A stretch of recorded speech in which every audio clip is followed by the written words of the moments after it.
तो दोस्तों हम लोग सॉल्व कर रहे थे ये दृष्टि आईएएस का प्रैक्टिस टेस्ट आपके आने वाले एग्जाम यूपी पीसीएस 26 के लिए।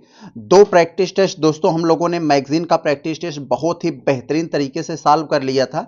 ये तीसरे प्रैक्टिस टेस्ट को हम लोग सॉल्व कर रहे थे दोस्तों, कुछ टेक्निकल इशू के कारण 50 प्रश्न तक ही हम लोग सॉल्व कर पाए थे, जो कि मैंने कहा कि अब हम इसको पार्ट बी में लाएंगे। तो ये पार्ट 1 नहीं पार्ट 2 है, ये टेस्ट प्रैक्टिस टेस्ट तीसरे का पार्ट 2 हम लोग सॉल्व करने जा रहे हैं। अगर आप पहले के वीडियोस नहीं देखे हैं तो प्लीज प्लेलिस्ट में जाकर देख लीजिए, एक से बढ़कर एक बेहतरीन प्रश्न है।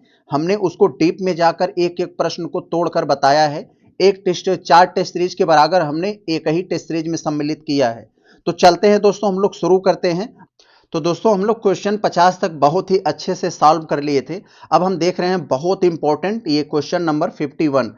इसमें आपसे पूछ रहे हैं कि भारत ने किस वर्ष अपने संविधान में पर्यावरण संरक्षण और संवर्धन के लिए प्रावधान किए थे। तो दोस्तों आप लोग जानते हैं इंदिरा गांधी की सरकार में 42वां संविधान संशोधन 1976 के माध्यम से दोस्तों ये संविधान में पर्यावरण संरक्षण और संवर्धन के लिए प्रावधान किए गए थे। कहां पर है हमारे संविधान में? हमारे संविधान में दोस्तों अनुच्छेद 48A में आप लोग देखेंगे उसमें है, जिसमें राज्य का ये दायित्व दिया गया है पर्यावरण संरक्षण और संवर्धन की बात। राइट्स में आप देखेंगे ये आर्टिकल 51A में आप लोग जानते हैं फंडामेंटल राइट्स है, उसको जी वाले में देखेंगे तो उसमें है। इन्हीं दोनों ये आर्टिकल्स में ये पर्यावरण संरक्षण और संवर्धन की बात किया गया है, इसमें राज्यों को और इसमें नागरिकों की बात किया गया है। तो ऑप्शन नंबर बी हो जाएगा। मैंने डीप में बता रहा हूं जिससे आपको कहीं से भी घुमाए तो आप विचलित न होने पाए, आपको ये चीज समझ में आ जाए। तो दोस्तों अब हम लोग देखते हैं क्वेश्चन नंबर 52। सिंपल सा प्रश्न है, बहुत ही सरल सा। आपसे करें कि बृहद रेतीले क्षेत्र या मरुस्थल पर शुरू की गई सहभागिता क्या कहलाती है। तो दोस्तों बृहद रेतीला क्षेत्र हो या मरुस्थल हो, उस पर जो सहभागिता शुरू की जाती है उसे शुष्क क्रमण कहते हैं। आप तुक्का भी मार देंगे तब पर भी आपका काम कर जाएगा। बहुत ही सरल सा प्रश्न है। यही दोस्तों जहां अधिक जल वाले क्षेत्र होते हैं वहां पर जो शुरू की जाती है तो इसे जल क्रमण कह देते हैं। तो ये तो सिंपल सा बात है। यहां हम लोग देखते हैं क्वेश्चन नंबर 53 में थोड़ा सा ये कंसेप्चुअल प्रश्न है। कह रहे हैं कि निम्नलिखित में से कौन फ्लाई ऐश के संगठन में शामिल नहीं है। तो इस पर आप जरूर फोकस करेंगे, फ्लाई ऐश के संगठन में कौन सा शामिल नहीं है। तो दोस्तों फ्लाई ऐश का मतलब क्या होता है? एक तरह का राख होता है, जैसे कोयले वगैरह जो जलाए जाते हैं उनके धुएं के साथ जो बहुत ही महीन कण होते हैं वो राख होते हैं, उन्हें फ्लाई ऐश कहा जाता है। तो एल्युमिनियम सिलिकेट भी दोस्तों एक तरह का फ्लाई ऐश है, और सिलिकॉन डाइऑक्साइड, कैल्शियम ऑक्साइड ये भी है। लेकिन दोस्तों यहाँ पर जो सल्फर डाइऑक्साइड है ये दोस्तों एक राख नहीं है, ये एक दोस्तों ये कह सकते हैं पॉल्यूटेंट तो है ही, लेकिन दोस्तों ये फ्लाई ऐश नहीं है। तो यहाँ पर आप इसके ध्यान देंगे, ऑप्शन नंबर डी। तो दोस्तों देखते हैं हम लोग क्वेश्चन नंबर 54। बहुत अच्छा प्रश्न, कंसेप्चुअल प्रश्न है। कह रहे हैं पूर्वी तटीय मैदान के संदर्भ में हमें गलत कथन को चुनना है। तो पूर्वी तटीय मैदान के संदर्भ में हमें गलत कथन को चुनना है, ध्यान रखेंगे। तो पहला दोस्तों आप लोग तो पहले ही जानते हैं, मैं आपको बता दूं, जैसे ये भारत के जो पश्चिमी तट से लगा हुआ है पश्चिमी तटीय मैदान, पूर्वी तट से लगा हुआ है पूर्वी तटीय मैदान। पूर्वी तटीय मैदान मुख्य रूप से दो भागों में बटा हुआ है। ओडिशा से आंध्र प्रदेश के बीच उत्तरी सरकार कहा जाता है, और आंध्र प्रदेश से कन्याकुमारी के बीच जो है उसे कोरोमंडल तट कहा जाता है। इतना तो आप जानते ही हैं। तो यह करें, यह मैदान स्वर्ण रेखा नदी से यानी ओडिशा से कन्याकुमारी तक विस्तृत है। जी बिल्कुल विस्तृत है। इस क्षेत्र में नदियां डेल्टा का निर्माण करती हैं। जी भाई करती हैं, पश्चिमी तट में नहीं करती हैं, ये भी सही है। कह रहे हैं यह निमज्जन तट का उदाहरण है। नहीं दोस्तों, यह उमज्जन तट का उदाहरण है। किसका? उमज्जन तट का उदाहरण है। निमज्जन उमज्जन क्या होता है? निमज्जन का मतलब भूमि का वह हिस्सा जो समुद्र में डूब गया है। उमज्जन का वह हिस्सा जब समुद्र मान लीजिए का पानी पीछे जाता है, जो जमीन खाली करता है, तो उसे उमज्जन कहते हैं। तो यह उमज्जन का उदाहरण है। ये वाला आपका गलत था, तो यही आपका आंसर हो जाएगा।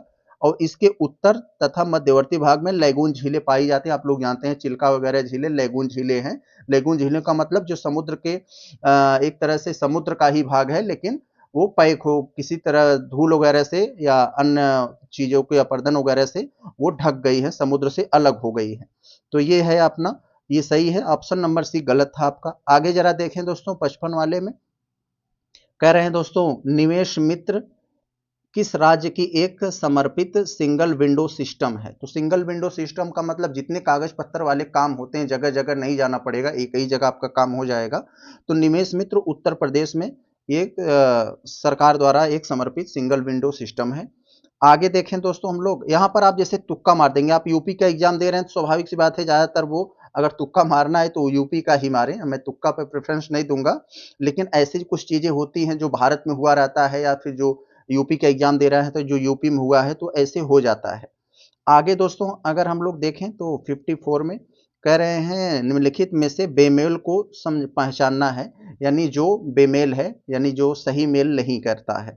तो यहाँ देखें अगर हम लोग पहले वाले में तो कह रहे हैं पाल घाट यह कोच्चि को कोयम्बटूर से जोड़ता है। दोस्तों पाल घाट, सेनकोट्टा, भोर घाट, ये सब आप खूब पढ़े होंगे, पाल घाट के बारे में सब दर्रे हैं। तो पाल घाट दोस्तों केरल के कोच्चि और ये तमिलनाडु के कोयम्बटूर से जोड़ता है। तो ये बात बिल्कुल सही है, ये तो सही हुआ आपका ऑप्शन। कह रहे हैं दोस्तों दूसरे में सेनकोट्टा, सेनकोट्टा आप लोग जानते हैं तिरुवनंतपुरम, ये जो शशि थरूर हैं कांग्रेस के यहीं से सांसद हैं केरल के। तिरुवनंतपुरम को मदुरई, मदुरई कहाँ है ये तमिलनाडु में है। तो केरल के तिरुवनंतपुरम को तमिलनाडु के मदुरई से जोड़ता है सेनकोट्टा दर्रा, ये भी सही है। तो तीसरा वाला देखें तो कह रहे हैं भोर घाट मुंबई को नासिक से जोड़ता है। तो नहीं मेरे भाई, ये बात तो यहाँ पर गलत हो गई। भोर घाट जो होता है आपको यहाँ मैं बता दूं, भोर घाट जो होता है यह मुंबई को पुणे से जोड़ता है, यहाँ पर ध्यान रखे रहेंगे। और यहाँ जो भोर घाट क्या है, मुंबई को पुणे से जोड़ता है और मुंबई को नासिक से जो जोड़ता है दोस्तों उसे हम लोग क्या कहते हैं, थाल घाट कहते हैं। थाल घाट, थाल घाट क्या है, मुंबई को नासिक से जोड़ता है। तो इतना याद रखे रहेंगे। तो कौन आपका बेमेल है? बेमेल दोस्तों यही तीसरा है, ऑप्शन नंबर बी आपका हो जाएगा, इतना ध्यान रहेंगे। आगे दोस्तों अगर हम लोग 57 वाले को देखें तो कह रहे हैं प्रकाश संश्लेषण के दौरान, प्रकाश संश्लेषण के दौरान पौधे सूर्य के प्रकाश को परिवर्तित करते हैं। तो पौधे सूर्य के प्रकाश को दोस्तों क्या करते हैं, उसे एक विकिरण एनर्जी में यानी विकिरण ऊर्जा में परिवर्तित करते हैं। सूर्य का जो प्रकाश होता है वो कह सकते हैं दोस्तों एक तरह से विकिरण ऊर्जा में परिवर्तित हो जाता है और रासायनिक ऊर्जा में परिवर्तित हो जाता है, यानी जो सनलाइट होती है प्रकाश ऊर्जा को रासायनिक ऊर्जा में बदल जाता है। तो ऑप्शन नंबर सी दोनों के दोनों सही हुए, आपका याद रहेगा आपको। दोस्तों हम लोग देखते हैं क्वेश्चन नंबर 58, बहुत अच्छा प्रश्न है। यहाँ आप कई फैक्ट्स आपको जानने को मिलेगा। करें कथन पर विचार करके बताना है सही कौन सा है हमारा। तो पहला स्टेटमेंट देखेंगे, कह रहे हैं परजीवी, परजीवी पौधे, परजीवी पौधों को बारे में आप लोग जानते हैं जो स्वयं अपना भोजन नहीं बना पाते हैं, इसके लिए किसी दूसरे पौधे पर डिपेंड होते हैं, उन पौधों को पोषित पौधा कहा जाता है। तो ये बात सही है। दूसरे में दोस्तों कह रहे हैं परजीवी पौधों में पर्णहरिम पाया जाता है। तो दोस्तों पर्णहरिम नहीं पाया जाता है, पर्णहरिम पाया जाता तो अपना भोजन खुद बना लेते, उनमें पर्णहरिम नहीं पाया जाता, इसलिए वो दूसरे पर डिपेंड रहते हैं। हाँ, जो अर्ध परजीवी होते हैं जैसे चंदन का पेड़ उसको अर्ध परजीवी कहा जाता है, वो दोस्तों दूसरे पौधों से अपना मतलब कह सकते हैं लेता है लेकिन भोजन बनाता है वो खुद। तो तीसरे वाले में कह रहे हैं जिन पौधों में परजीवी उगते हैं, ये तो आपका गलत हो गया दूसरा। जिन पौधों पर परजीवी उगते हैं एवं अपना भोजन प्राप्त करते हैं पोषित पौधे कहलाते हैं। यानी जिन पौधों पर परजीवी उगते हैं और उनसे अपना भोजन प्राप्त करते हैं उन पौधों को पोषित पौधे कहते हैं। जी बिल्कुल, जैसे हम लोग अभी अपने मम्मी पापा पर डिपेंड हैं, बेरोजगार हैं, तो हम लोग परजीवी हो गए और हमारे लोग के मम्मी पापा पोषित हो गए, हम लोगों को पोषित कर रहे हैं। तो ये बात सही है। तो दूसरा केवल इसमें गड़बड़ हुआ आपका, बाकी 1 और 3 सही है। तो ऑप्शन नंबर सी हो जाएगा आपका। तो अगर देखें तो इसमें क्या है, निम्नलिखित कथनों पर विचार कीजिए, विचार करके बताना है सही कौन सा है। तो पहले वाले में दोस्तों करें कीस्टोन प्रजातियां, कीस्टोन प्रजातियां मतलब वो संख्या में कम है लेकिन पर्यावरण को रेगुलेट करने के लिए, मेंटेन करने के लिए बहुत जरूरी है वो। तो कीस्टोन प्रजातियां सूक्ष्म जलवायु, मृदा की रचना, खनिजों के स्तर को परिवर्तित करती हैं। जी बिल्कुल, ये वाला स्टेटमेंट आपके सही है। और पौधों एवं जंतुओं के अतिरिक्त सूक्ष्म जीवी भी कीस्टोन प्रजातियों के रूप में आते हैं। तो जी दोस्तों जैसे पेड़ पौधे हो गए, जीव जंतु हो गए, इसके अतिरिक्त जो सूक्ष्म जीव होते हैं उनमें भी ये कीस्टोन प्रजातियां पाई जाती हैं। तो ये बात दोनों के दोनों सही है, आपका ऑप्शन सी हो जाएगा। बहुत बढ़िया। आगे दोस्तों अगर से ये 60-60 वाले को देखें तो कह रहे हैं कौन सा अनुच्छेद धन विधेयक से संबंधित है। तो दोस्तों ये तो बहुत बच्चों वाली बात हो गई, आप लोग बहुत पढ़े हैं। धन विधेयक में कौन होता है दोस्तों, ये 110, अनुच्छेद 110 से संबंधित जो विषय होते हैं जो धन विधेयक से संबंधित जो होते हैं उनको 110 में रखा गया है। आगे दोस्तों अगर देखा जाए 61 वाले में, तो मेरिट सिस्टम का प्रहरी कौन सा है? तो ऐसे दोस्तों मेरिट सिस्टम का प्रहरी का यहाँ मतलब है जो सिर्फ और सिर्फ मेरिट को बढ़ावा देता है, जरा सा भी धांधले नहीं होते, पारदर्शी तरीके से करवाता है, तो वो दोस्तों राज्य लोक सेवा आयोग और संघ लोक सेवा आयोग दोनों है। लेकिन दोस्तों दोनों दे दिया है तो हमें इसमें संघ लोक सेवा आयोग को चुनना होगा कि मेरिट सिस्टम का प्रहरी ये संघ लोक सेवा आयोग यानी यूपीएससी है, याद रखे रहेंगे इसे। आगे अगर हम लोग देखें 62 वाले में, तो यहाँ एक आपको कंसेप्चुअल क्रोनोलॉजी से रिलेटेड प्रश्न दिया है। कह रहे हैं राज्यों को वहां लोकायुक्त की स्थापना के कालक्रम में बताना है। तो लोकायुक्त आप लोग जानते हैं, जैसे लोकपाल, लोकायुक्त कहाँ पहले बना, इसका हमें कालक्रम में क्रोनोलॉजी में बताना है। तो दोस्तों एक चीज आप लोग जान लीजिए, सबसे पहले दोस्तों 1970 में ही सॉरी एक सेकंड, ये 1970 में ही ओडिशा ने अधिनियम पारित कर दिया था, लेकिन बनाया ओडिशा की बात कर रहे हैं हम दोस्तों, ध्यान रखिए, बड़ा कंफ्यूजन होता है। ओडिशा ने 1970 में अधिनियम एक्ट पारित कर दिया था, लेकिन बनाया कब? ये 1983 में बनाया। लेकिन दोस्तों महाराष्ट्र, ओडिशा के अधिनियम तो पारित सबसे पहले ओडिशा ने किया था, लेकिन बनाया था महाराष्ट्र ने। तो यहाँ पर ये ध्यान रखे रहेंगे। तो ये ओडिशा ने यहाँ पर फिर, तो आप लोग समझ गए होंगे यहाँ पर जो दिया है दोस्तों, इसकी अगर बात कर लें तो 1983 में यहाँ पर दोस्तों क्या है, ये 1983 में ओडिशा बनाया, 1983 में ओडिशा बनाया था। और गुजरात की बात करें तो 1986 में गुजरात बनाया था, गुजरात। और पंजाब की बात करें तो दोस्तों ये 1995 में ये बनाया था, और 1998 में केरल बनाया था। तो स्वाभाविक सी बात है 1 2 3 4 सीधा सीधा हमारा ऑप्शन नंबर बी हो जाएगा, याद रखे रहेंगे। आगे चले दोस्तों, यानी सबसे पहले बनाया किसने? महाराष्ट्र ने, याद रखे रहेंगे। और सबसे पहले अधिनियम कौन पारित किया लोकायुक्त के लिए? ओडिशा ने। आगे चले देख ले हम 63 वाले में दोस्तों, कह रहे हैं बार काउंसिल ऑफ इंडिया यानी बीसीआई क्या है? तो बार काउंसिल ऑफ इंडिया आप लोग जानते हैं इसका क्या काम क्या होता है, देश में कानूनी शिक्षा या कानूनी पेशे को यही नियंत्रित करती है, जो वकीलों के अधिकारों की रक्षा करती है। तो यही है दोस्तों, यह एक कह सकते हैं सांविधिक निकाय है, ऑप्शन नंबर ए हो जाएगा, सांविधिक निकाय है, जिसे 1961 एक्ट के तहत ये बनाया गया था, यानी एडवोकेट एक्ट 1961, याद रखे रहेंगे इसे। 64 में दोस्तों कह रहे हैं कि एक तरफ आपको पोलूटेंट दे दिए गए हैं, दूसरी तरफ इसमें आपको स्रोत दे दिए गए हैं। कौन से पोलूटेंट कहाँ से निकलते हैं ये आपको बताना है और सही सुमेलित करना है। तो यहाँ पर देखें कौन सा सुमेलित है, तो कौन सा सही सुमेलित है जरा देखते हैं हम लोग इसको दोस्तों 64 वाले को। पहला दोस्तों कह रहे हैं हाइड्रोकार्बन, हाइड्रोकार्बन की बात कर रहे हैं यहाँ पर, देखें हाइड्रोकार्बन रेफ्रिजरेटर, स्प्रे, इन सब से तो नहीं निकलता, ये बात यहाँ पर गलत है। अब पारा दोस्तों, यहाँ पर पारा का भी बात यहाँ पर गलत हो गई है दोस्तों, क्योंकि यहाँ पर दोस्तों पारा भी तो सिलिकॉन वगैरह खदानों से नहीं निकलता है, यहाँ पर ये भी गलत है, ये भी गलत हुआ ये भी। नाइट्रोजन ऑक्साइड, यस, ये लोग दोस्तों जो बड़े बड़े पावर प्लांट होते हैं, नाइट्रोजन ऑक्साइड वहीं से निकलता है, ऑप्शन नंबर सी यही आपका सही है। और स्वाभाविक सी बात है ये सूती वस्त्रों से भी ये नहीं निकलता है, जो कार्बन डाइऑक्साइड सूती वस्त्रों से नहीं निकलता है, बल्कि रेशे, धूल जैसा रेशा निकलता है। तो याद रखे रहेंगे इसे। आगे देखा जाए अगर 65 वाले में, तो कह रहे हैं गलत कथन को पहचानिए, कौन सा हमारा कथन स्टेटमेंट गलत है उसे पहचानना है। तो पहले वाले स्टेटमेंट को देखें तो मेघालय पठार छोटा नागपुर का पठार से मालदा भ्रंश द्वारा अलग होता है, जी बिल्कुल, तो यहाँ पर ये तो सही है। बघेलखंड का पठार सोन तथा महानदी के अपवाह तंत्र को अलग करता है, ये भी सही है। छोटा नागपुर का पठार का दक्षिणी भाग कोडरमा का पठार कहलाता है। तो दोस्तों यहाँ पर तो थोड़ा सा आपको मिस्टेक किया है, दक्षिणी भाग नहीं, यहाँ पर जो उत्तरी भाग नॉर्थ वाला जो पार्ट है छोटा नागपुर का, वो कोडरमा का पठार कहलाता है। तो ध्यान रखे रहेंगे, यही आपका गलत हुआ, यही आपका आंसर हो जाएगा।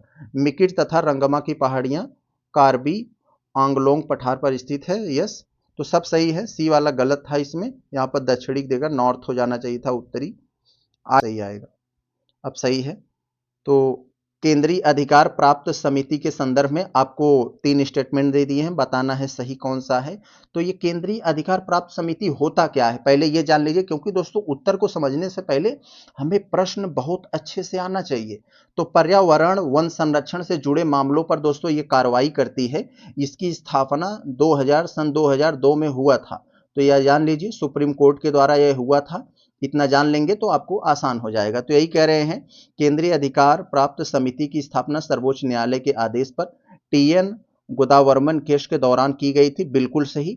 ये केंद्रीय अधिकार समिति का कार्यक्षेत्र पर्यावरण से संबंधित मामलों को सुप्रीम कोर्ट के आदेशों का पालन की निगरानी करना और स्वतंत्र क्षेत्रीय निरीक्षण करना शामिल है। बिल्कुल यही मैंने बताया अभी आपको। और केंद्रीय अधिकार प्राप्त समिति पूरी तरह से न्यायिक सदस्यों से बनी है, जिन्हें सुप्रीम कोर्ट न्यायालय द्वारा नियुक्त करता है। तो प्रश्न देखने में बड़ा था लेकिन कोई दम नहीं था। तो 3 के तीनों आपके सही स्टेटमेंट हैं। आगे दोस्तों अगर हम लोग देखें तो एकदम बच्चों वाला प्रश्न आ गया। कीटभक्षी पौधे पाए जाते हैं जहां मृदा में नाइट्रोजन की कमी होती है। तो नाइट्रोजन की कमी होती है जहां, वहीं ये कीटभक्षी पौधे पाए जाते हैं। जानते हैं ये ऐसे पौधे होते हैं जिसमें नाइट्रोजन कमी होती है। इनके पत्ते घड़े जैसे होते हैं, इसलिए इनको घटपर्णी पौधे भी कहा जाता है।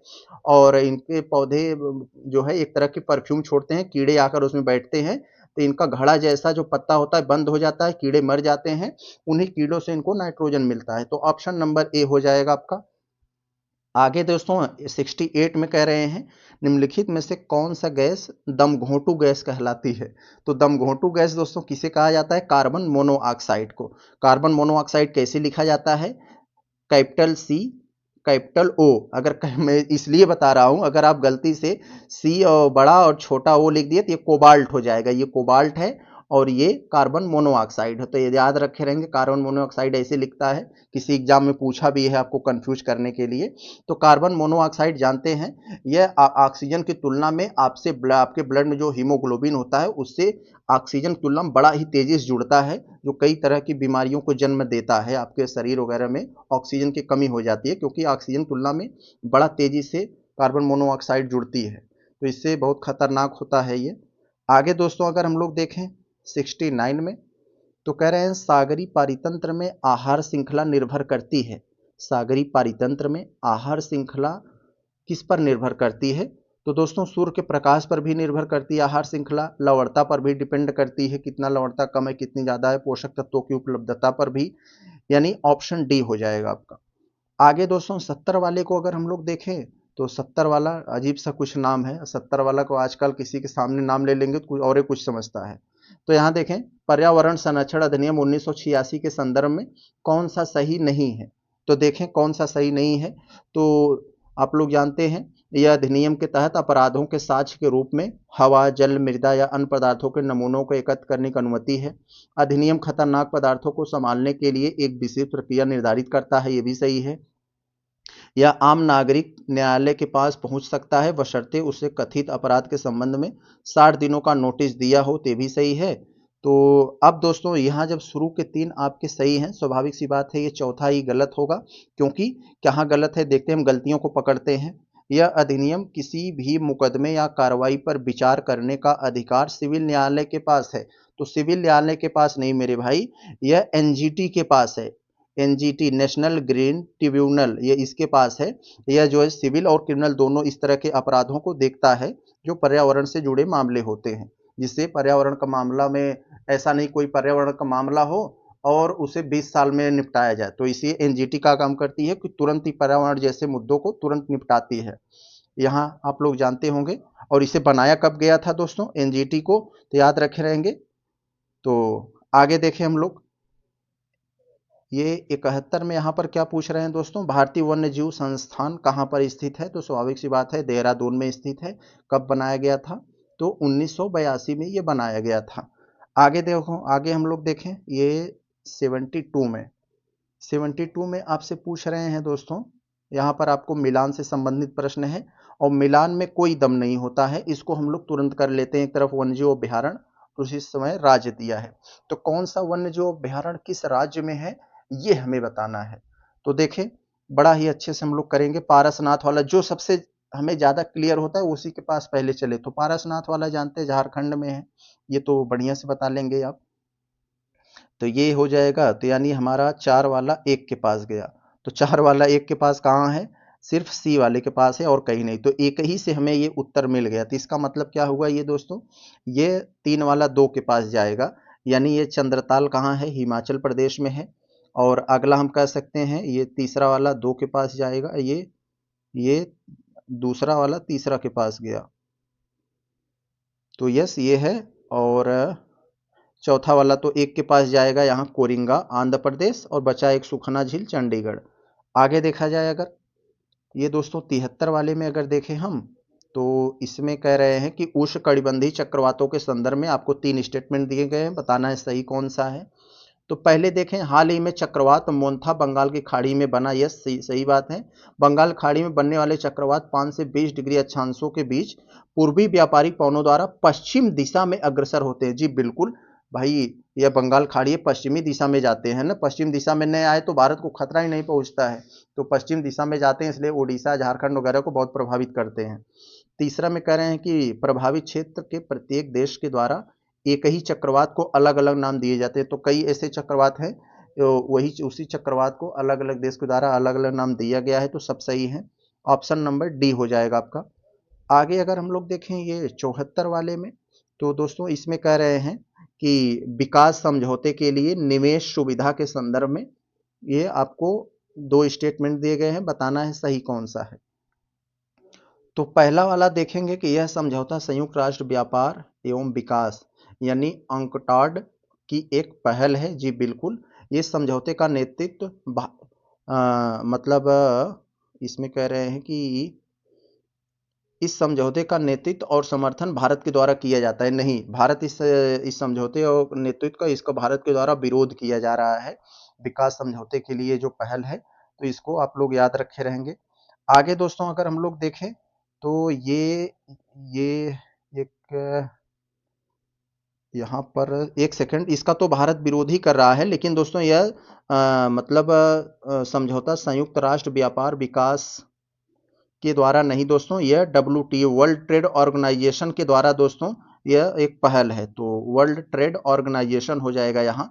ये भी हमने गलत बता दिया, ये अंकटाड नहीं WTO होगा, और ये भारत के द्वारा इसका विरोध किया जा रहा है। यानी दोनों के दोनों यहाँ पर गलत हो जाएंगे, ऑप्शन डी आपका आंसर होगा। आगे अगर हम लोग दोस्तों ये 75 वाले को अगर देखें, तो ये एसर्शन रीजन से संबंधित है। कथन में कह रहे हैं कि जून जुलाई अगस्त के दौरान कोरोमंडल तट पर वर्षा प्राप्त नहीं होती है। कोरोमंडल तट की बात कर रहे हैं, जैसे यहाँ यानी आंध्र प्रदेश से तमिलनाडु के बीच। यस बिल्कुल नहीं होती है, या बहुत कम होती है। क्यों ऐसा होती है दोस्तों? क्योंकि यह जो मानसूनी पवनें हैं बंगाल की खाड़ी की शाखा के इस तट के समानांतर, यानी इसके समानांतर ही गुजरती हैं, टकरा नहीं पाती हैं, इसलिए अरब सागर की शाखा से वृष्टि छाया क्षेत्र में स्थित है। तो दोनों के दोनों सही हैं, ये इसको एक्सप्लेन भी कर रहा है। तो आपका ऑप्शन तो ये ए वाला हो जाना चाहिए, ये वाला। आप देख कर करिएगा, ज़्यादातर लोग इसी को ए समझ लेते हैं, जबकि इस बार एग्जाम में ए में ऐसे आगे पीछे करके दे दिया था। सबकी आदत पड़ गई है ऐसे प्रश्न को ए लगाने की। आगे देखेंगे 76 वाले में, तो कह रहे हैं कि हाल ही के खबरों में रहा फ्यूचर ऑफ जॉब्स रिपोर्ट 2025 में किस संगठन के द्वारा जारी किया गया। तो फ्यूचर ऑफ जॉब्स रिपोर्ट किस संगठन के द्वारा जारी किया गया है दोस्तों? तो यह जारी किया गया है ये विश्व आर्थिक मंच, ये विश्व आर्थिक मंच के द्वारा, वर्ल्ड इकोनॉमिक फोरम। ये 76 वाला आपका ए हो जाएगा, ऑप्शन नंबर ए। आगे अगर हम लोग देखें ये 77 वाले में, तो कह रहे हैं भारत का पहला कृषि विश्वविद्यालय कौन था। तो दोस्तों आप लोग जानते हैं पंतनगर, ये उत्तराखंड का ये जो पंतनगर वाला है, तो गोविंद बल्लभ पंत कृषि प्रौद्योगिकी विश्वविद्यालय, ऑप्शन नंबर ये डी हो जाएगा, उत्तराखंड में है, पंतनगर में, खूब जानते हैं आप लोग। आगे दोस्तों देखा जाए 78 वाले में, तो इसमें कहा जा रहा है आपसे यही बात है, कथन कारण वाले प्रश्न है। कथन कारण वाले प्रश्न, मिलान वाले प्रश्न, क्रोनोलॉजी वाले प्रश्न, ऐसे प्रश्न बहुत पूछे जाते हैं। तो प्रवाल भित्तियों को समुद्र का वर्षावन कहा जाता है। जी बिल्कुल कहा जाता है, यस ये तो सही है। और इनके संरक्षण में अनेक सागरीय जीव जंतुओं को आश्रय मिलता है। जी बिल्कुल मिलता है। तो यहाँ पर ये दोनों के दोनों सही हैं, आर ए को एक्सप्लेन भी कर रहा है। तो 78 का आपका ए हो जाएगा, यही वाला, ऑप्शन नंबर ए। आगे देखा जाए अगर, ये हमारा 79 के आ गए हम लोग, तो यहाँ कह रहे हैं कि कौन सल्फर डाइऑक्साइड प्रदूषण का सर्वश्रेष्ठ संकेतक है। तो दोस्तों लाइकेन जो होता है, जब जहाँ पर सल्फर डाइऑक्साइड की मात्रा बहुत ज़्यादा होती है तो वहाँ पर ये नहीं उगते हैं, तो जिससे यह लगाया जा सकता है कि यहाँ प्रदूषण ज़्यादा है, ये वायु प्रदूषण में, यानी हमारी वायु में सल्फर डाइऑक्साइड की मात्रा ज़्यादा है, इसलिए लाइकेन नहीं उग रहे हैं। तो लाइकेन इसका संकेतक है। आगे देखें हम लोग 80 वाले पर, तो वन भूमि अधिकारों को मान्यता देने की अधिकतम सीमा कितनी है। तो कहीं कहीं आपको बुक में लिख दिया है 2.5, लेकिन इसकी अधिकतम सीमा ये 4 है।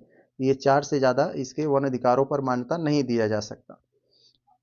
आगे अगर हम लोग दोस्तों ये 81 वाले को देखें, तो इसमें बढ़िया सा इसमें दिया है नंगहौर वन्यजीव अभ्यारण्य।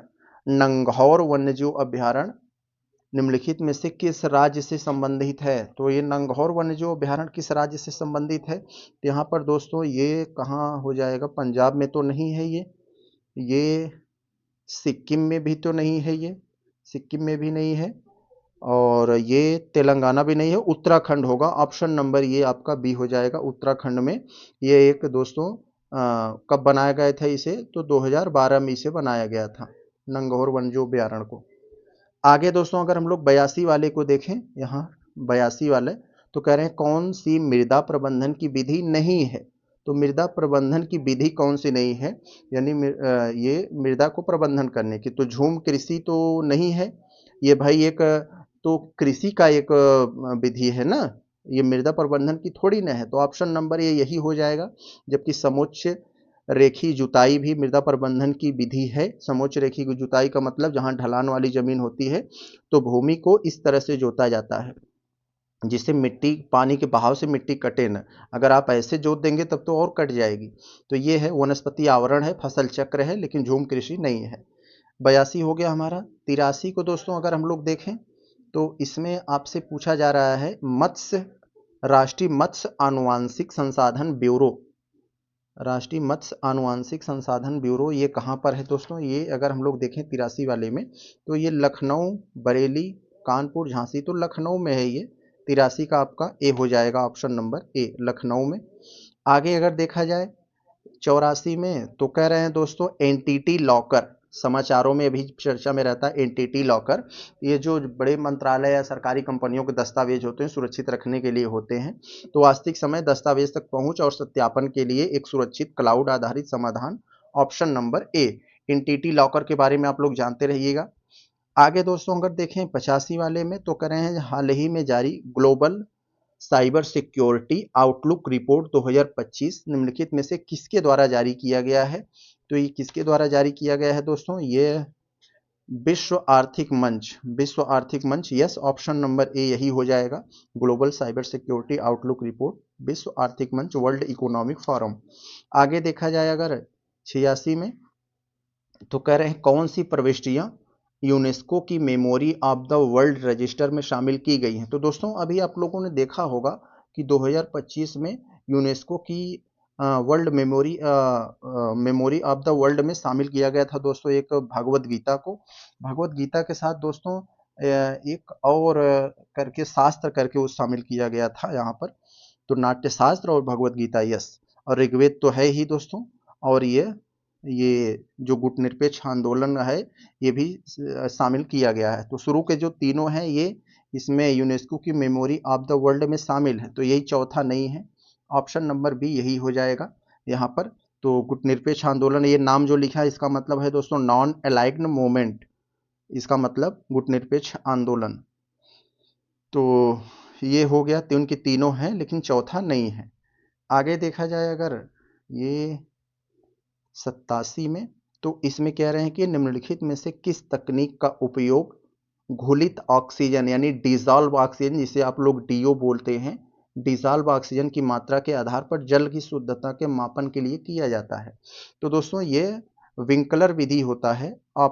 ये ऑप्शन नंबर ये हो जाएगा, ये ए वाला, विंकलर विधि के माध्यम से ये पानी की शुद्धता को, उसमें उसकी डिजॉल्व ऑक्सीजन की मात्रा, जैसे पानी में अगर जो डिजॉल्व ऑक्सीजन की मात्रा कम हो जाती है तो पानी बदबू देने लगता है, हम उसे सड़ा पानी कह देते हैं। तो उसी के आधार पर ये चेक करता है डिजॉल्व ऑक्सीजन विंकलर विधि। आगे दोस्तों अगर हम लोग ये 88 वाले को देखें, आर्द्र भूमि में कमी के लिए क्या उत्तरदायी कारण है? तो आर्द्रभूमि यानी जो आर्द्रभूमियों में वेटलैंड में कमी आ रही है, इसका क्या कारण है? तो समुद्र स्तर का बढ़ जाना, यस। जो आर्द्रभूमि है उसको डुबा देना, ये भी तो है। भूमि का जल दोहन, आप भूमि का ज़्यादा से ज़्यादा जल दोहन करेंगे तो उसका भी कमी कारण है। अति मत्स्यन, बहुत ज़्यादा मत्स्यन करेंगे, पर्यटक एरिया बनाएंगे तो उससे भी होता है। ऑप्शन डी हो जाएगा आपका। आगे अगर देखा जाए 89 में, तो तेल अधिप्लाव आयल स्प्लेज में को नियंत्रित करने वाली विधियों में से कौन सी जैविक विधि है? तो दोस्तों आप लोग जानते हैं, जब टैंकरों में भर भर के टैंकर वाली जहाज़ों से कच्चा तेल ले आया जाता है, कभी कभी दुर्घटना हो जाती है या टैंकर लीकेज कर जाता है, तो सारे तेल जो है वो समुद्र में गिर जाते हैं। तो उससे होता क्या है कि जो जलीय जीव होते हैं वो उनसे उनको बहुत खतरा पहुंचता है, वो मरने लगते हैं। तो ऐसी स्थिति में क्या किया जाता है, एक आयल जयपर नाम के बैक्टीरिया होते हैं, उन्हीं को छोड़ दिया जाता है। वो कच्चे तेल को खाकर वो चीज़ों को एकदम सही कर देते हैं, न्यूट्रल कर देते हैं वहाँ पर। तो यही आयल जैपिंग विधि है, जिसमें आयल जयपर नाम के बैक्टीरिया को छोड़ा जाता है और वो कच्चे तेल को खाकर खत्म कर देते हैं। तो यही है, जब तेल अधिप्लाव होता है तो उसी को नियंत्रित करने के लिए यही विधि किया जाता है ज़्यादातर। ये एक जैविक विधि है। आगे दोस्तों देखा जाए 90 वाले में, तो रासायनिक दुर्घटना यानी आपात योजना तैयारी और प्रतिक्रिया के नियम को किस वर्ष अधिसूचित किया गया था? तो 1996। 91 वाले को दोस्तों हम लोग देखते हैं, कह रहे हैं कि निम्नलिखित में से कौन से पारिस्थितिक अनुक्रमण के चरणों के भाग हैं? तो पारिस्थितिक अनुक्रमण के चरणों के भाग में देखेंगे तो इसके आस्थापन, फिर दोस्तों आस्थापन के बाद ये नंगीकरण, इसके बाद दोस्तों ये फिर नंगीकरण के बाद दोस्तों ये प्रतिस्पर्धा, अंत में स्थिरीकरण स्टेबलाइजेशन होता है उनका। तो यही है, ऑप्शन नंबर डी आपका हो जाएगा। आगे दोस्तों अगर चला जाए देखें हम लोग, तो आपको दिमाग में ये चीज़ बैठ गया होगा। आगे देखें 92 में कह रहे हैं ओजोन परत पर वायुमंडल की किस परत में उपस्थित है? तो दोस्तों ओजोन जो परत है वो वायुमंडल की किस परत में उपस्थित है? तो कुछ लोग कहेंगे क्षोभ मंडल। नहीं मेरे भाई, क्षोभ मंडल में नहीं। क्षोभ मंडल, समताप मंडल, मध्य मंडल, बहिर्मंडल, आयन मंडल ऐसे पढ़े होंगे आप लोग ना। तो ये क्षोभ मंडल में मौसमी घटनाएं होती हैं, जो कोहरा बादल कुहासे ये सब होते हैं, इसीलिए दोस्तों जहाज वगैरह इसमें नहीं उड़ाई जाती है, ज़्यादा अनकंफर्टेबल होता है। तो इसलिए ड्राइवर जो है जहाज को समताप मंडल में लेके भागता है, यहाँ पर बड़ा कंफर्टेबल होता है और यहीं पर ओजोन परत ये पाई जाती है समताप मंडल में। तो ऑप्शन नंबर बी। कभी कभी क्वेश्चन ऐसे पूछता है मौसमी घटनाएं किस मंडल में होती हैं? तो क्षोभ मंडल में होती हैं। क्वेश्चन नंबर 93 को अगर हम लोग देखें तो कह रहे हैं पारिस्थितिक पिरामिड के संदर्भ में कथन पर विचार करना है और हमें बताना है कि सही कौन सा है। तो सही हमें बताना है, ध्यान रहेगा। तो पहले वाले में कह रहे हैं कि पहले स्टेटमेंट में संख्या पिरामिड सीधा व उल्टा दोनों प्रकार का होता है। जी दोस्तों बिल्कुल सही। कहीं पर ये सीधा होता है, यानी कहीं पर ये ऐसे बनता है पिरामिड और कहीं पर ये ऐसे बनता है। तो ये है, मैं बताया हूँ कई सारे अपने वीडियोस में। तो ये बात तो यहाँ पर सही है। और ऊर्जा पिरामिड सदैव करें उल्टा बनता है, तो नहीं दोस्तों, ये बात यहाँ पर, ये लिंडमान का ये 10% ऊर्जा वाला नियम आप लोग पढ़े होंगे, तो इसमें है ऊर्जा पिरामिड हमेशा हमेशा सीधा बनता है। क्यों सीधा बनता है? क्योंकि एक पोषण स्तर से दूसरे पोषण स्तर में जब ऊर्जा ट्रांसफर होती है तो 90% ऊर्जा ये का क्षय होता है, केवल 10% ट्रांसफर होता है। तो यहाँ से यहाँ जाएंगे एक स्तर से दूसरे स्तर में, तो केवल 10% ऊर्जा का ट्रांसफर होता है, तो इसलिए हमेशा सीधा बनता है ऊर्जा नहीं। तो ये आपका सही केवल हुआ, सही केवल एक हुआ। तो दोस्तों यहाँ पर ये क्वेश्चन कट गया है, इसको हम लोग छोड़कर थोड़ा सा ऊपर आते हैं, देखते हैं ऊपर हमें कौन सा दिया गया है। ये वाले में, ये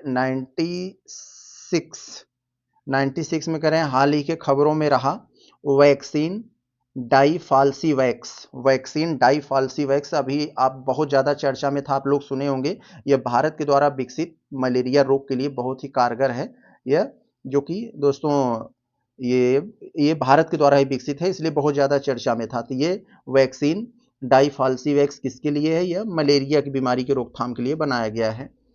आगे देखा जाए अगर यहाँ पर ये जिंक नहीं है, जिंग है 97 में। जिंग नामक पारंपरिक जल संचयन तकनीक निम्नलिखित में से किस क्षेत्र में पाई जाती है?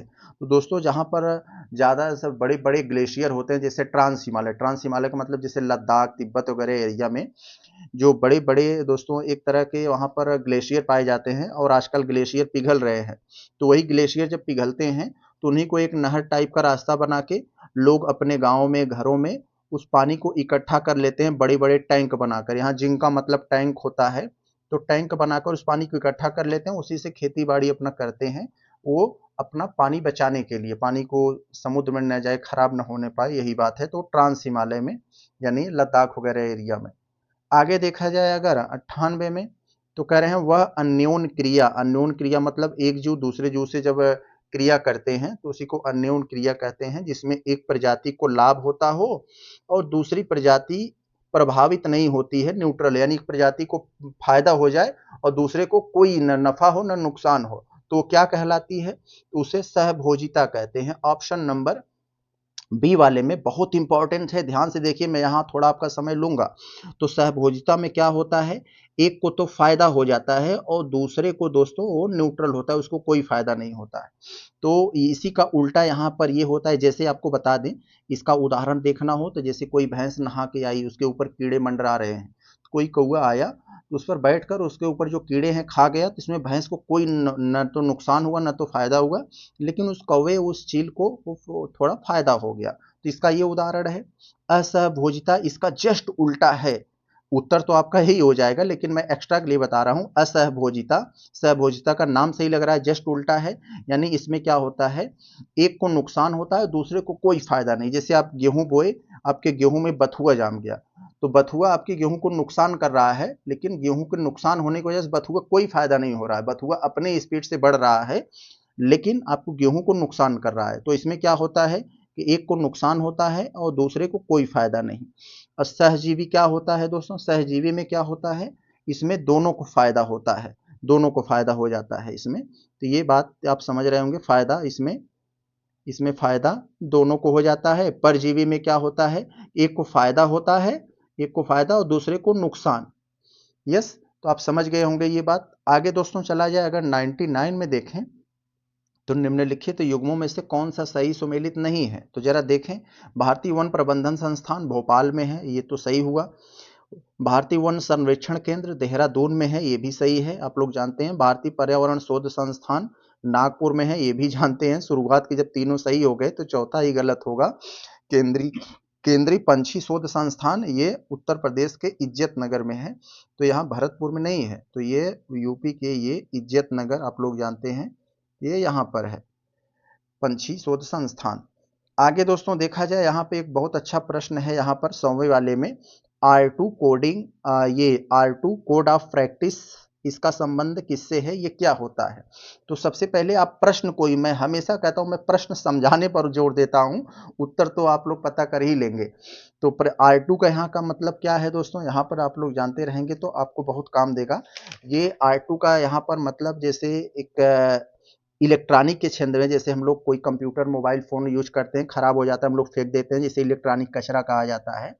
तो इसमें दोस्तों है, इलेक्ट्रॉनिक कचरा को दोस्तों ठिकाना लगाने के लिए, जैसे रिस्पॉन्सिबल, एक R2 का मतलब हो गया रिस्पॉन्सिबल, और दूसरे R2 का मतलब हो गया दोस्तों ये रिसाइकिल। तो रिस्पॉन्सिबल और रिसाइकिल से संबंधित है ये R2 का मतलब। कोड ऑफ प्रैक्टिस का संबंध किससे है, तो इलेक्ट्रॉनिक कचरे से, यानी इलेक्ट्रॉनिक से संबंधित है। तो R2 का मतलब यहाँ आप समझ गए होंगे, रिस्पॉन्सिबल और रिसाइकिल। क्वेश्चन नंबर 101 को अगर देखें तो इसमें कह रहे हैं राष्ट्रीय निवेश एजेंसी, राष्ट्रीय निवेश एजेंसी NIA के संबंध में कथनों पर विचार करके बताइए सही कौन सा नहीं है। तो दोस्तों अगर हम लोग देखें कौन सा सही नहीं है, तो अगर पहले वाले को देखें तो कह रहे हैं इसका गठन वर्ष 2009 में NIA अधिनियम 2009 के प्रावधानों के तहत हुआ था। ये बात तो सही है, अधिनियम 2009 के प्रावधानों के तहत हुआ था, लेकिन कब हुआ, ये 2015 में हुआ था इसका। तो याद रखे रहेंगे 2015 में हुआ, लेकिन इसी एक्ट के तहत हुआ था। तो ये बात आपकी यहाँ गलत हो गई, यही उत्तर होगा। बाकी इसका मुख्यालय दिल्ली में, नेतृत्व राष्ट्रपति द्वारा नियुक्त महानिदेशक करता है, और NIA गृह मंत्रालय के अंदर काम करती है। तो सब सही है यहाँ पर। आगे चला जाए अगर देखें तो ये हमारा 101 हो गया। आगे अगर हम लोग देखें अब तो 102 में, एक सेकंड, 102 में क्या है दोस्तों, कौन सा अनुच्छेद संसद को संविधान में संशोधन करने की शक्ति प्रदान करता है? बच्चों वाला प्रश्न है, अनुच्छेद 368, 368।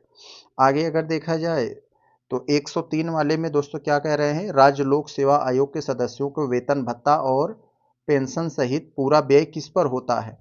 तो राज्य की बात किया गया है, राज्य लोक सेवा आयोग के सदस्यों का वेतन भत्ता पेंशन ये राज्य की संचित निधि पर निर्भर करता है।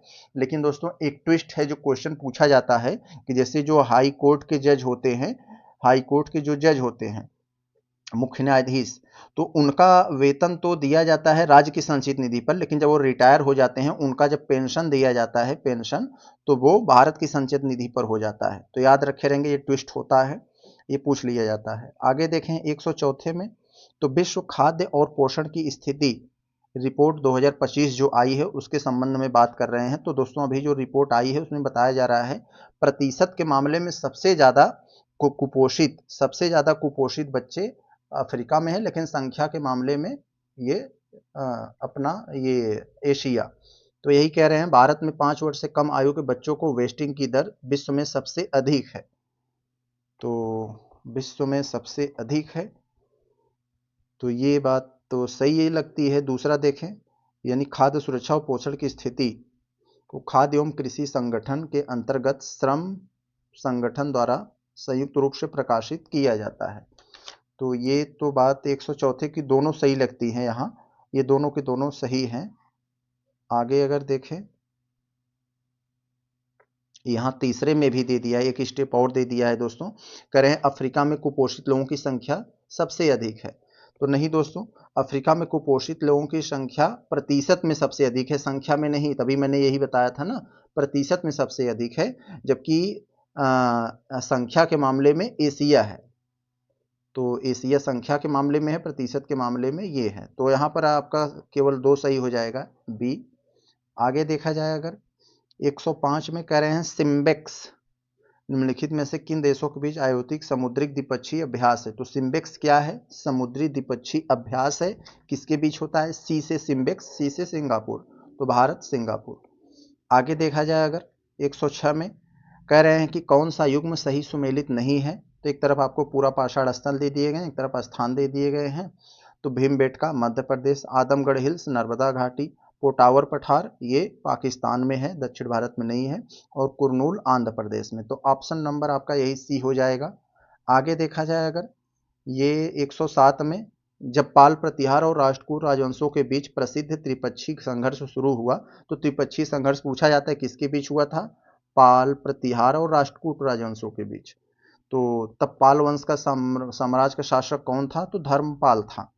आगे देखें, ब्लू वाटर पॉलिसी किसके द्वारा लाई गई थी। तो जो जानते हैं जो पुर्तगाली का पहला गवर्नर, ये अल्मीडा नाम था उसका ना, तो वही ब्लू वाटर पॉलिसी लाया गया था। ये पहला पुर्तगाली था, कौन था, अल्मीडा था। तो वही अल्मीडा लेकर आया था। क्यों लेकर आया था, क्योंकि वह हिंद महासागर और अरब सागर पर अपना नियंत्रण रखना चाहता था कि जो भी व्यापार करे तो उसकी निगरानी में करे, वो क्या ले जा रहा है क्या नहीं, वो व्यापार पर नियंत्रण करना चाहता था। आगे देखें अगर 109 में, तो यहाँ पर कह रहे हैं शासक आपको दे दिया गया है और साम्राज्य। तो कौन सा शासक किस साम्राज्य से संबंधित है मिलाना है आपको। तो जो सबसे ज्यादा आता है वही मिला दीजिए। तो हमारा दांत हरदम कुट कुट करता रहता है, तो दंती दुर्ग राष्ट्रकूट हो जाएगा, यस। और पृथ्वीराज चौहान 3 का पृथ्वीराज चौहान से मिल जाएगा, ये तो कोई भी मिला लेगा। और यहाँ पर तो आपका बी वाला तो 3 पर चला जाएगा, बी वाला 3 पर कहीं नहीं है, सिर्फ ये बी में है और कहीं नहीं है, यहाँ पर भी नहीं है, यहाँ पर भी नहीं है और यहाँ पर भी। तो इससे हमें लग गया कि हाँ बी है, एलिमिनेशन से हमने पता लगा लिया। और ए वाला तो 2 पर चला जाएगा, गोपाल ये पाल पर, नाम से ये पाल पाल, और बाकी भोज वाला प्रतिहार पे, यस। भोजन में हमें हार मिलता है, आहार मिलता है। तो ऐसे ऐसे करके आप इसको दिमाग में बना सकते हैं। आगे देखा जाए अगर 110 में, तो इसमें दोस्तों क्या कह रहे हैं, एक तरफ आपको सूची दे दिए गए, दूसरी सूची मिलाना है। तो यहाँ पर मिला के हमें दोस्तों क्या बताना है, यहाँ पर एक माइकोराइजा राइजोबियम। तो राइजोबियम क्या करता है दोस्तों, दलहनी पौधों को नाइट्रोजन उपलब्ध कराता है, ये तो यहाँ पर हो गया। और समतापी प्राणी क्या करते हैं, शरीर के तापमान को नियंत्रित करने की क्षमता रखते हैं, ये हो जाएगा। और ये हो गया हमारा। और शैवाल दोस्तों, यहाँ पर माइकोराइजा का यहाँ पर क्या हो जाएगा, पेड़ों को पोषक तत्वों को अवशोषण मदद करते हैं और शैवाल नाइट्रोजन स्थिरीकरण। तो ये हमारा ए वाला 4, डी वाला 1 कहाँ है ये? तो इसको हम 110 वाले को इधर देखते हैं, यही कहाँ चला गया 110। तो सॉरी, एक सेकंड, थोड़ा सा गड़बड़ चल रहा है मेरा पीडीएफ। क्या, एक सेकंड थोड़ा देख लेने दो। अच्छा, इधर है 110। तो हमने कौन बताया था? ए वाला 4 पे है और ये 1, तो यहाँ पर ये आपका बी वाला हो जाएगा। यहाँ पर बी वाला हमने बताया था, तो 110 का आपका ये, इसमें भी तो है ये, तो ये सी वाला हो जाएगा। सॉरी, ये सी वाला 4, ए वाला 4 के पास था, ये इसके, और बी वाला 2, सी वाला 3, बी और बी 2, सी 3 और ये, यस। आगे अगर देखें अगर हम लोग, तो कह रहे हैं भारत के संदर्भ में नाद गवुंडा शब्द का क्या, मध्यकालीन भारत के संदर्भ में नाद गवुंडा शब्द का क्या अर्थ था? तो आप लोग अगर पढ़े होंगे मेडिवल हिस्ट्री, नाद गवुंडा शब्द का मतलब यही था, जो राजस्व अधिकारी थे, जो राजस्व वगैरह को कलेक्ट करते थे, वही उन्हों को नाद गवुंडा कहा जाता था। आगे अगर देखा जाए 112 में, तो कथनों पर विचार करके बताएं कि हमारा सही क्या है, सही स्टेटमेंट कौन सा है। तो दोस्तों, एक है विजयालय, जो विजयालय थे, विजयालय चोल वंश का संस्थापक था। तो दोस्तों, ये हम लोगों के एरिया में, पूर्वांचल में एक बहुत बड़े बिरहा गायक हैं विजय लाल यादव। उनके पहले के गाना जितने आप सुनेंगे, हर गाने में चोली होता है। तो इससे हम लोगों ने याद कर लिया था कि विजय चोली चोलवंश, ऐसे करके आप याद कर लेंगे तो आपको याद हो जाएगा। गंगई कोंड चोलपुरम शब्द का अर्थ क्या होता है? जिसने गंगा पर अधिकार कर लिया हो, यानी गंगा पर विजय प्राप्त कर लिया। तो दो के दोनों सही हो जाएंगे आपके स्टेटमेंट, आपके ये सी हो जाएगा। आगे देखा जाए अगर 113 में, तो कह रहे हैं किस वेद में सप्त सिंधु का उल्लेख है? तो किस वेद में है? ऋग्वेद में है। ऑप्शन नंबर ये हो जाएगा ए वाला आपका। बहुत अच्छा। आगे देखा जाए अगर 14 में, तो कह रहे हैं कि मध्यकालीन भारत के संदर्भ में विष्टि शब्द का क्या अर्थ था? तो विष्टि शब्द का क्या अर्थ था मध्यकालीन भारत में? तो वही है दोस्तों, बधुआ मजदूरी। बधुआ मजदूरी मतलब पहले के जो बिना पेमेंट के काम कराया जाना, यही है विष्टि का मतलब। जिसे बिना पेमेंट के जिससे काम कराया जाता है, उसे बधुआ मजदूर कहा जाता है। आगे अगर देखें तो 15 वाले में, तो इसमें कह रहे हैं कपास उत्पादकता मिशन के संदर्भ में कथनों पर विचार करें और बताएं सही क्या है। तो यह देश में कपास उत्पादन को उल्लेखनीय रूप से बढ़ाने के लिए भारत सरकार द्वारा केंद्रीय बजट 2025-26 में शुरू की गई 5 वर्षीय पहल है। सही है ये। खादी ग्रामोद्योग आयोग यानी क्विक इक मिशन के कार्यान्वयन के लिए नोडल एजेंसी तथा वस्त्र मंत्रालय इसमें प्रमुख भूमिका निभा रहा है। तो दोस्तों, ये यहाँ पर आपका थोड़ा सा गलत हो जाता है। क्यों गलत हो जाता है दोस्तों? क्योंकि यहाँ जो क्विक दे दिया है खादी ग्रामोद्योग आयोग, इस मिशन के कार्यान्वयन के लिए नोडल एजेंसी नहीं है। इसकी नोडल एजेंसी कृषि अनुसंधान एवं शिक्षा विभाग है। तो यहाँ पर ये गलत हो जाता है, केवल ए आपका सही है। आगे अगर देखा जाए, ये मिलान वाला प्रश्न फिर से आया है हम लोगों के बीच। तो एक तरफ आपको पुस्तक, दूसरी तरफ लेखक। तो दोस्तों, ये अभी जो कांग्रेस के नेता हैं शशि थरूर, उनकी पुस्तक आई थी, आप लोग खूब इसे पढ़े होंगे, जाने होंगे, चर्चा में भी था। ये प्राइड, प्रेजुडिस एंड पंडित्री। तो पंडित्री नाम से आप लोग याद रखे रहेंगे। तो ये आपके ये हो जाएगा 2, शशि थरूर, ये तो आप जानते ही हैं। और गांधी टोपी गवर्नर, गांधी टोपी गवर्नर, आप लोग इस, ये भी पुस्तक बहुत ज़्यादा चर्चा में रही है, इसके आप लोग जानते हैं। ये किसने लिखा है? लक्ष्मी प्रसाद। ये आंध्र प्रदेश के इस समय भाषा आयोग के अध्यक्ष हैं। तो यार्लागड्डा नाम से ही लग रहा है, लक्ष्मी प्रसाद। तो ये यहाँ पर हो जाएगा। और Raj Kapoor the mastermind, the master and work, तो ये आपका राहुल पे हो जाएगा, राहुल रवैल। और कल्याण की भारत की प्राचीन, तो ये रेखा चौधरी, ये कहीं बचती ही है। तो मिला दिया हूं, बाकी आप समझ जाइएगा कौन कहाँ है। आगे देखते हैं 17 वाले पर। तो ये 17 वाले में क्या आपका है यहाँ? शिकार घोंघे, शिकारी घोंघे की प्रजाति यूग्लेलिंडा रोजिया कौन सा है? तो ये आक्रामक प्रजाति है। तो ये शिकारी घोंघे जो होती हैं, उनकी एक प्रजाति है यूग्लेडीना रोजिया। तो ये आक्रामक प्रजाति है। आक्रामक प्रजाति का मतलब क्या होता है? ऐसी प्रजातियां जो अपने मूल स्थान से किसी दूसरे स्थान पर पहुंच जाती हैं और वहां के जो मूल निवासी जीव होते हैं उनको शिफ्ट कर देती है वो उनको भगाकर उनका स्थान ले लेती हैं, तो उनको आक्रामक प्रजाति कहते हैं।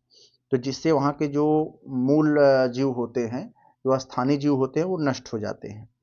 आगे देखें 18 में, तो कवक की किस पौधे की जड़ के साथ सहजीवी निम्न में से क्या कहलाती है? तो जो कवक की किसी पौधे की जड़ के साथ सहजीवीता निम्नलिखित में से क्या कहलाती है? तो इसे क्या कहलाया जाता है? एक सेकंड थोड़ा सा देख लें, तो ये हो जाएगा हमारा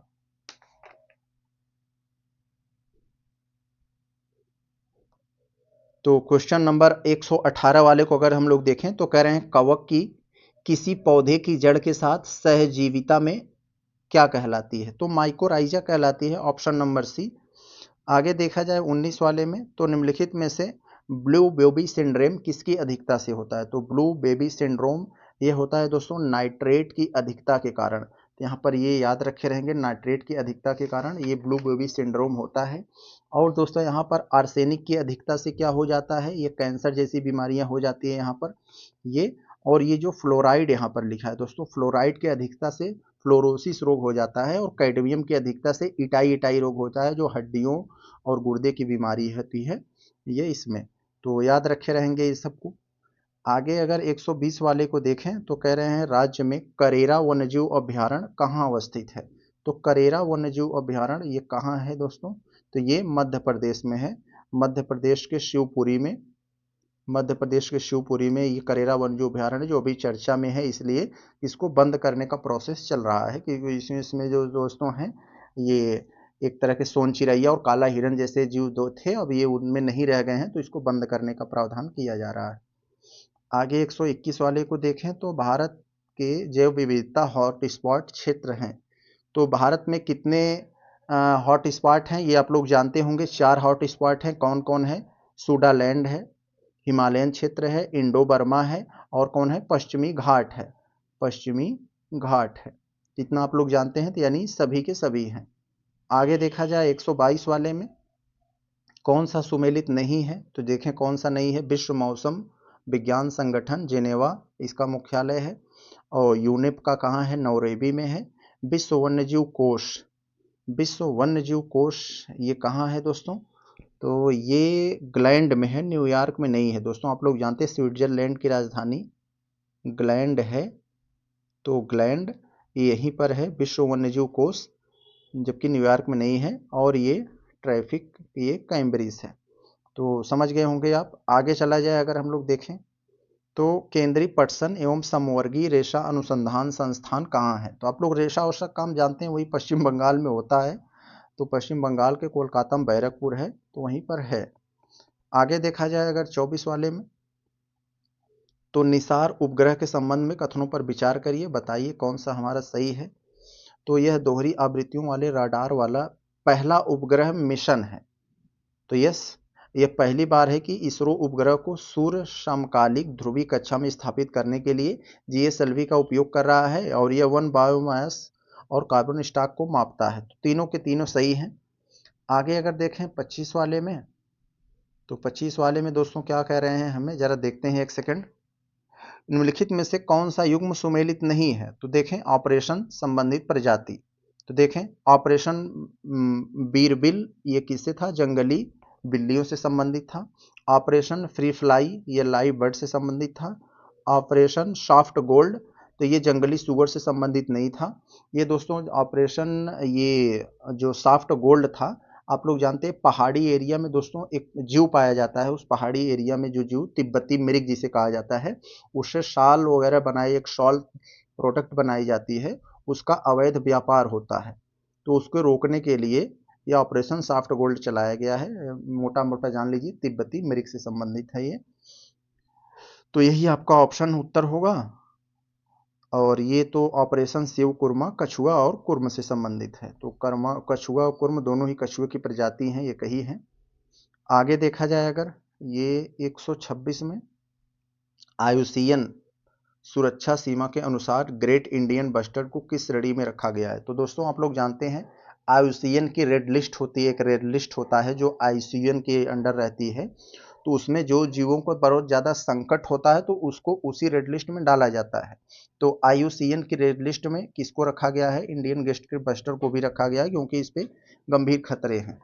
क्योंकि IUCN की सुरक्षा सूची के अनुसार ग्रेट इंडियन बस्टर यही गंभीर खतरे में है। आगे अगर देखें हम लोग 127 में, तो कौन सा शासक गुलाम वंश से संबंधित शासक था? तो गुलाम वंश के शासक आप लोग देखेंगे अगर, तो कुतुबुद्दीन इसका संस्थापक था। ऑप्शन नंबर ए हो जाएगा। कुतुबुद्दीन के बाद आराम शाह आता है, आराम शाह के बाद ये इल्तुमिश आता है, इल्तुमिश के बाद रुकनुद्दीन आता है, रुकनुद्दीन के बाद रजिया सुल्तान आती है। तो सब मैंने आपको बता दिया, पूरा क्रोनोलॉजी से यही है। आगे देखें अगर हम लोग, तो देखते हैं 128। इसमें कह रहे हैं दोस्तों, गुलरुखी उपनाम किसने अपनाया था? तो गुलरुखी उपनाम किसने अपनाया था भाई? तो ये तो अपनाया था फिरोज शाह तुगलक ने। फिरोज शाह तुगलक ने ही अपनाया था दोस्तों। तो ये हो जाएगा आपका, नहीं, सिकंदर लोदी ने अपनाया था गुलरुखी। ये सिकंदर लोदी ने अपनाया था। ऑप्शन नंबर ये डी हो जाएगा आपका। आगे अगर देखा जाए दोस्तों 129 में, तैमूर, जो सैफ अली खान ने अपने बेटे का नाम भी रखा है, इस पर विवाद बहुत होता है, किसके शासनकाल में भारत पर आक्रमण किया था? तो नसीरुद्दीन महमूद के शासनकाल में। Option number B. वो कब था दोस्तों? इसका समय क्या था? ये उस समय था दोस्तों 1398 में तैमूर ने आक्रमण किया था भारत पर। नसीरुद्दीन महमूद का शासनकाल था। आगे देखा जाए अगर, ये रॉटरडम सम्मेलन किससे संबंधित है? तो दोस्तों रॉटरडम ये क्या है दोस्तों? ये नीदरलैंड की राजधानी है रॉटरडम। यहीं पर दोस्तों 1998 में एक सम्मेलन हुआ कि अब हम जो केमिकल हैं, या जो केमिकल इंडस्ट्रीज के लिए जो केमिकल तैयार होता है, इसको मनमानी तरीके से नहीं बेचेंगे। ये इस पर अब एक अच्छा सा कानून काम करेगा मानव स्वास्थ्य और पर्यावरण के लिए। तो वहीं पर हुआ था, किससे संबंधित था? ये कीटनाशक और औद्योगिक रसायन से 1998 में हुआ था, रॉटरडम में हुआ था। रॉटरडम कहाँ है? नीदरलैंड की राजधानी है। आगे देखें अगर 131 वाले में, तो इसमें कह रहे हैं दोस्तों, कह रहे हैं कि दिए गए कथन पर बताइए। कथन है, कारण है। तो मृदा तंत्र जीवमंडल में ऊर्जा तथा पदार्थों के स्थानांतरण के लिए आवश्यक है। तो मृदा तंत्र स्थल मंडलीय संगठन का महत्वपूर्ण घटक है, ये तो है ही। मृदा तंत्र जीवमंडल में ऊर्जा और पदार्थों के स्थानांतरण के लिए आवश्यक है, बिल्कुल है। तो दोनों के दोनों सही है। ऑप्शन नंबर ए हो जाएगा। आगे देखें 32 वाले में, तो कह रहे हैं सुमेलित कौन सा है? कौन सा सुमेलित है? तो चिपको आंदोलन उत्तराखंड में, जंगल बचाओ आंदोलन झारखंड में, अप्पिको आंदोलन, ये अप्पिको आंदोलन दोस्तों कर्नाटक में था। तो कर्नाटक में था ये उत्तराखंड में चिपको आंदोलन जैसा ही था, पेड़ों को काटने नहीं दे रहे थे, पेड़ों से चिपक जा रहे थे लोग। तो यही है ऑप्शन नंबर सी, अप्पिको आंदोलन। ये कहाँ था? ये कर्नाटक में चिपको आंदोलन से प्रेरित था। और नर्मदा बचाओ आंदोलन मेघा पाटेकर इससे संबंधित है। आगे देखा जाए 33 में, कौन सा रामसर स्थल मानव निर्मित स्थल है? तो कौन सा रामसर स्थल मानव निर्मित स्थल है? तो दीपोर तो नहीं है, ये तो प्राकृतिक है। चिल्का भी प्राकृतिक है। भोज, तो यस, यही भोज वाला जो है दोस्तों, यह एक भोज से भोपाल, ये भोपाल में है। ये कहाँ है? भोपाल में है, जो कि मानव निर्मित है। ऑप्शन नंबर ये बी हो जाएगा। कब इसके निर्मित किया गया था? सन 2002 में निर्मित किया गया था। ये याद रखे रहेंगे आप लोग। आगे देखा जाए अगर, बाकी तो सब जानते ही हैं। ये प्रधानमंत्री कृषि सिंचाई योजना के संदर्भ में आपको स्टेटमेंट दिए गए हैं, बताना है सही कौन सा है। तो आप लोग जानते हैं प्रधानमंत्री कृषि सिंचाई योजना कब आई थी? ये 2015 में आई थी। क्यों आई थी? क्योंकि कि हर खेत को पानी मिल पाए, इसका एक टारगेट लेकर आए थे। और ये तो सही हुआ। यह ऑन फार्म जल उपयोग दक्षता में सुधार करेगा, ये भी सही है। और यही गलती यहाँ है कि यह केंद्र प्रायोजित योजना थी। केंद्रीय क्षेत्र की योजना, केंद्र प्रायोजित योजना में अंतर होता है। केंद्रीय क्षेत्र की योजना का मतलब 100% उसमें केंद्र सहायता करता है, लेकिन केंद्र प्रायोजित जहाँ नाम लग जाएगा, तो प्रायोजित का मतलब उसमें राज्यों का भी सहयोग होता है, राज्य भी पैसा उसमें लगाता है। तो यहाँ पर यही गलत हो जाएगा। ये केंद्रीय क्षेत्र नहीं थी, बल्कि केंद्र प्रायोजित थी। तो आपका 2 3 सही हो जाएगा यहाँ पर। Option number C. आगे अगर देखा जाए 35 वाले में, तो यहाँ कह रहे हैं खबरों में रहा आदित्य यू और एसएसटी निम्नलिखित में से किससे संबंधित हैं? तो ये परमाणु संयंत्र अनुसंधान से संबंधित हैं, जो प्लाज्मा का एक तरह से रिसर्च करने पर डिपेंड है ये। तो आगे देखा जाए, ये 36 में हमारा क्या है, वाटर इनोवेशन चैलेंज योजना। तो वाटर इनोवेशन चैलेंज योजना किसका हिस्सा है? अटल इनोवेशन मिशन का हिस्सा है। अटल इनोवेशन मिशन कब आया था दोस्तों?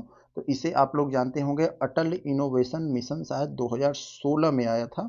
एक सेकंड हम क्लियर करके आपको जल्दी से बता देते हैं। यस, 2016 में आया था ये अटल इनोवेशन योजना, और इसी का एक ये है वाटर इनोवेशन चैलेंज। इसका मतलब वाटर को मतलब जो हमारा जल है उसको किस तरह से, उसको एक तरह से उस पर इनोवेशन किया जाए कि हमारा जल संरक्षण ज़्यादा से ज़्यादा हो पाए, इसके लिए वाटर इनोवेशन चैलेंज शुरू किया गया था अटल इनोवेशन मिशन के तहत।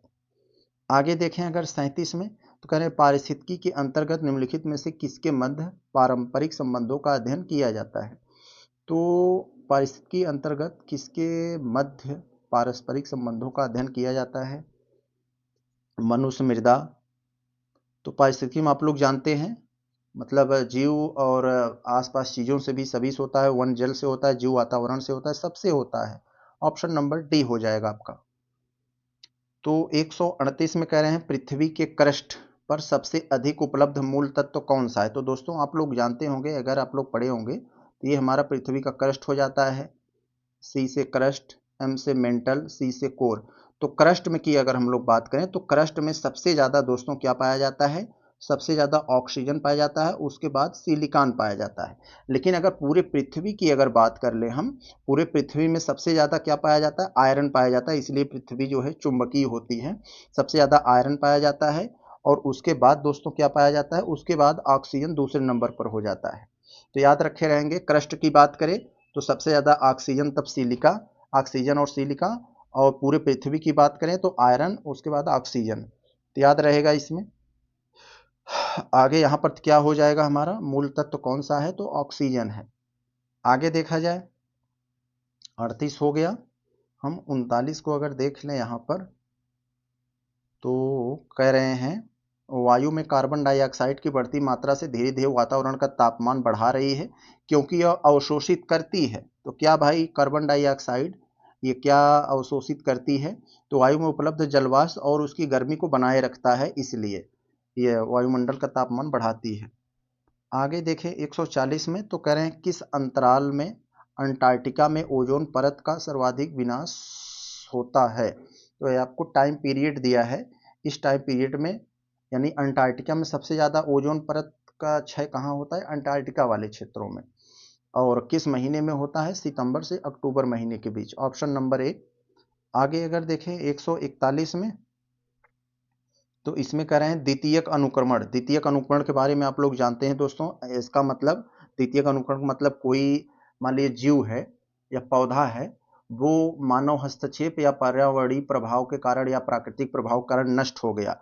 नष्ट होने के बाद उसका थोड़ा बहुत बीज वहीं पर था, बाद में कुछ बहुत दिन बाद फिर से वो जन्म लेता है और अपने आप को फिर से बढ़ा लेता है, फिर से तैयार कर लेता है। तो इसी को द्वितीय अनुक्रमण कहता है, यानी द्विजन्म का एक तरह से आप कह सकते हैं, जैसे उस टाइप का। तो यही द्वितीय अनुक्रमण प्राथमिक अनुक्रमण की तुलना में धीमा विकसित होता है। जी बिल्कुल, यह मौजूदा प्रजाति के पूर्ण या आंशिक विखंडन के बाद जैविक समुदाय का क्रमिक विकास है। दोनों सही हैं, यही बात मैंने आपको बताया। आगे अगर अधिक 42 को हम लोग देख लें, तो कह रहे हैं कौन सा सुमेलित नहीं है? तो कौन सा नहीं है? तो त्वचा कैंसर कैसे होता है? यूवी रेडिएशन से होता है। ओजोन क्षेत्र में क्लोरोफ्लोरोकार्बन से होता है। ध्वनि का तीव्रता का मापन डेसिबल में होता है। वैश्विक तापमान में ये कार्बन मोनोऑक्साइड नहीं, कार्बन डाइऑक्साइड होता है, सल्फर डाइऑक्साइड, ये सब हो जाते हैं। कार्बन मोनोऑक्साइड तो आपके ब्लड में हीमोग्लोबिन से जुड़कर आपके ऑक्सीजन की मात्रा को कम करती है। तो ये हो जाएगा, यही डी वाला गलत था। आगे देखा जाए 43 में, तो यहाँ पर कह रहे हैं विचार करिए कथन पर, विचार करके बताएं सही कौन सा है। तो राष्ट्रीय उद्यान में जानवरों को चराने या लकड़ी आदि इकट्ठा करने की अनुमति होती है, परंतु कुछ अपवादों को छोड़कर मानव को बसना प्रतिबंधित होता है। गलत है दोस्तों, ये राष्ट्रीय उद्यान में ये सब दोस्तों जो बात लिखी गई है, ये सब की अनुमति नहीं होती है। ये सब की अनुमति वन्यजीव अभयारण्य में होती है। तो यहाँ किसी भी प्रकार के अधिवास की अनुमति नहीं होती। तो दोस्तों इसमें जो बात लिखी गई है ये सब वन्यजीव अभ्यारण्य में होती है, और राष्ट्रीय उद्यान में जो बात लिखी गई है वो वन्यजीव अभ्यारण्य में होती है। उल्टा लिख दिया है, यानी राष्ट्रीय उद्यान में ये सब अनुमति किसी प्रकार की नहीं होती है, वन्यजीव अभ्यारण्य में जबकि जानवरों को चराने वगैरह लकड़ियां इकट्ठा करने की अनुमति होती है। तो यहाँ पर सही कौन सा है कि दोनों नहीं सही है, डी हो जाएगा। आगे अगर हम लोग देख लें, अगर इसमें विंगहम पोर्टल करें हैं किससे संबंधित है, तो विंगहम पोर्टल दोस्तों खनन गतिविधियों से संबंधित है, इसकी निगरानी करने के लिए कोयला वगैरह जो खदान होते हैं उससे संबंधित। आगे अगर देख लें 145 में, तो इसमें कह रहे हैं कि किस देश से भारत ने हाल ही में डिजिटल मीडिया के सहयोग करने के लिए एक आशय पत्र पर हस्ताक्षर किया है, तो वियतनाम ने किया है, ऑप्शन नंबर सी। 46 में क्या कह रहे हैं, कौन सा कथन सही नहीं है, तो देखें कौन सा सही नहीं है। जीवमंडल एक खुले तंत्र का उदाहरण है, जी बिल्कुल सही है। खुले तंत्र का मतलब ये होता है जो अपने पर्यावरण से ऊर्जा और पदार्थों का आदान प्रदान करता है, तो जीवमंडल तो करता है। ऑप्शन नंबर ए, सूर्य से ऊर्जा लेता है फिर अपनी ऊर्जा को ट्रांसफर करता है। जीवमंडल की रचना पार्थिव वायुम तंत्र एवं जलीय वायु तंत्र जैसे दो प्रमुख तंत्रों से हुई है, सही है। मेंटल सबसे ऊपरी भाग को दुर्बलता मंडल कहते हैं जो पूर्णतया तरला अवस्था में है। तो दोस्तों यही बात यहाँ पर गलत हो जाती है, कैसे गलत हो गई चलिए बताते हैं। तो मेंटल के जैसे मैंने अभी बताया था स्ट्रक्चर बना के ना, ये क्रस्ट हो गया, ये मेंटल हो गया। मेंटल का जो सबसे ऊपरी परत है वो जेली फॉर्म में रहता है, पूर्ण तरल अवस्था में नहीं होता है, कह सकते हैं वो जैसे जेल होता है ना उस फॉर्म में रहता है, थोड़ा सा चिपचिपा अवस्था में। तो एक तो ये गड़बड़ी की है, और मेंटल के सबसे ऊपरी परत को दुर्बलता मंडल नहीं कहते हैं, ये उसको एस्थेनो स्फीयर एस्थेनोमंडल कहते हैं, एस्थेनोमंडल स्टेनोस्फीयर करके कहते हैं। तो यहाँ पर यही गड़बड़ था, यही हमने इसका उत्तर बता दिया।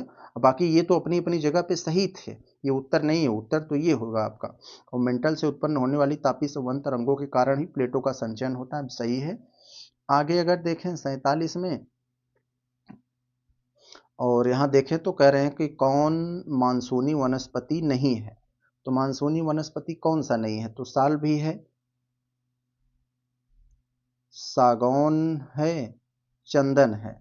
तो यहाँ देवदार नहीं है, देवदार तो दोस्तों एक तरह का सदाबहार में आ जाता है, 147 का सी हो जाएगा आपका। आगे अगर हम लोग देखें 48 वाले में, तो कह रहे हैं किस रंग के प्रकाश संश्लेषण में सबसे अधिक, किस रंग में प्रकाश संश्लेषण सबसे अधिक होता है, तो लाल रंग में सबसे अधिक होता है। आगे अगर देख लें 49 में, तो वात स्फीति जिसे एम्फाइजिमा रोग कहा जाता है, इस रोग में क्या होता है, तो इसमें क्या होता है दोस्तों, एम्फाइजिमा में जो इसमें बता रहे हैं वात स्फीति, तो वात का मतलब ही हवा होता है, हमारे फेफड़े में जो हवाओं को दोस्तों एक तरह से एब्जॉर्ब करता है, एल्वियोली जो एक पाउच पन्नी की तरह होता है वो नष्ट होने लगते हैं। तो ये एक तरह से दोस्तों कह सकते हैं फेफड़े की बीमारी है।